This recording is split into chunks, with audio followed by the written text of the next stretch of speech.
As I said in the last video, in this video what I want to do is I want to focus on the role of the president as commander-in-chief. For those of you who are unfamiliar with the commander-in-chief, that is a phrase that we use to explain that the president is the head of the armed services, the military in the United States. There are some countries, by the way, in which the military and then the government officials, they're like two separate things.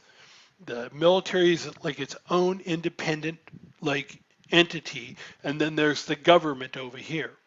In our Constitution, it specified that the president, a civilian, not a soldier, is the commander-in-chief of the armed forces. We always have a civilian in charge. As a matter of fact, if somebody even wants to become a member of the Secretary of Defense, which is the head of the Department of Defense, which is the branch of the executive branch that controls the military, if they're a general, they either have to resign their position as a general or they have to get an exemption from Congress to allow them to be the Secretary of Defense. If a president, like when General Eisenhower decided to run for president, he couldn't continue to be a general. We always have a civilian in charge of the military. The president is the commander-in-chief of the military. So, keeping that in mind, the role of commander-in-chief as envisioned when the Constitution was ratified is very different than the commander-in-chief now. So let's go back and talk a little bit about history. The framers of the Constitution, the people who wrote the Constitution, distrusted standing armies. For those of you who are unfamiliar with what I mean by a standing army is a professional group of people who are trained and always at the ready, always prepared to go into battle. They're armed, they're trained, they're there all the time, ready to go. The framers did not like the idea of a standing army because their colonial experiences with British soldiers were very unhappy. The British government had a standing army, and those were the people who basically kept the colonists, under wraps. They were the ones who imposed a lot of the rules that came from the king and the parliament. So instead of having a standing army, when the framers drafted the Constitution, they were preferred to rely on state militias. These would be not professional soldiers. State militias would be citizens who were armed, so who had weapons, and who could be called up by the governor of the state to act as a military. And then each state would have its own military. The president wouldn't have this group of people at his disposal to use in any way he saw fit. And that's why the Second Amendment was so important, that if you're going to rely on citizens to be your military, essentially, these citizens' militias, then you need to make sure that you protect their right to bear arms. So, there's the background. When it came to war making, though, Congress had an important role to play. Now again, our system is all about checks and balances. So what was Congress's role? First, Congress was responsible for funding an army and a navy. If it was going to do that, if for whatever reason they decided that they needed to put together a standing army, they could only do it for 2 years. Any money spent on an army would be 2 years, no more. And then if the Congress wanted to keep them going, they would have to come back 2 years and provide more funding. And that way, if the people didn't like what what the government was doing with this army, they could vote those people out of office and bring some other people in. So Congress had a role in if the United States was going to go to war by providing the funding. Also, the Senate played an important role in the military as far as the confirmation process.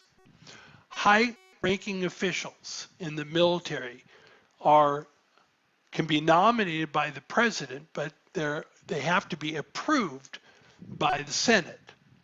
Same thing with promotions. The president can propose to promote high-ranking officials, but the Senate has to confirm them. Right? The law requires that, and I mentioned this before, the law requires that the Secretary of Defense require a 7-year retirement before a military official can become Secretary of Defense. Now, Congress can waive this requirement, but that's the way it was supposed to work. They were really concerned about the military having too big a role, and so there are all kinds of checks on the military in our political system, and Congress has the sole power to declare war. Only Congress can declare war. So the idea was supposed to be that if the United States was going to go to war, it would take Congress acting first. Congress would either have to provide the funding for it, or Congress would have to declare war, but Congress would have to act first, and then the president would have an army to lead. There wouldn't just be a standing army there all the time. And if for some reason a standing army was created, it was only funded for 2 years, and after those 2 years, the money ran out. So Congress had a big role, according to what the framers had in mind. The role of the commander-in-chief is very different today. We have a standing army. We have I don't know if I'm allowed to say this, but we have a badass standing army. We have the best standing army in the world, right? They are professional, they are trained, they have the best equipment. We have an incredible standing army. And the reality is that a standing army is essential in modern America. A standing army is essential in any country, basically. I mean, if we didn't have a standing army, Canada could invade us and we'd probably lose, right? A standing army is essential. But here's the thing. The president is the leader of the army. And as you'll find out later on in these lecture videos, it no longer requires Congress to act for the United States to go to war. Presidents have gone to war, or looks like a war to everybody, without Congress even doing anything. And this was definitely not what the framers had in mind. The reality is that the president, whoever the president is today, could order the military to bomb a country on the other side of the world, and that could be happening within an hour, and Congress wouldn't even necessarily need to know, because the army's always funded. The army's always ready to go. And since we have this standing army now, where it doesn't require Congress to take action for a president to have an army to lead, this significantly enhances the role of the commander-in-chief. Now, quite frankly, if we could reanimate the framers, bring them to the modern world and say, hey, look, here, we got this problem. People can now send missiles from the other side of the world and have them hit our cities and destroy them in an instant. We don't have time anymore for Congress to take action before the president can lead an army. What should we do? I don't know what they would say, quite frankly. So even though the power that the president has as commander-in-chief is much different than what the framers had in mind. I don't know that it could be done either way. It just means, though, that Congress, in order to make sure that our system stays in balance, has to assert itself. And as you'll find out, unfortunately, frequently they don't. They don't assert themselves, and in particular, when the president is the same party as a member of Congress, members of Congress are like, well, let's trust the president to do the right thing. When the president is of another party, they run around with their hair on fire saying, oh my God, this is turning into a dictatorship. But when their own party does the same thing, they're like, okay, we trust him. And that's a problem. But we'll be talking about that more later on.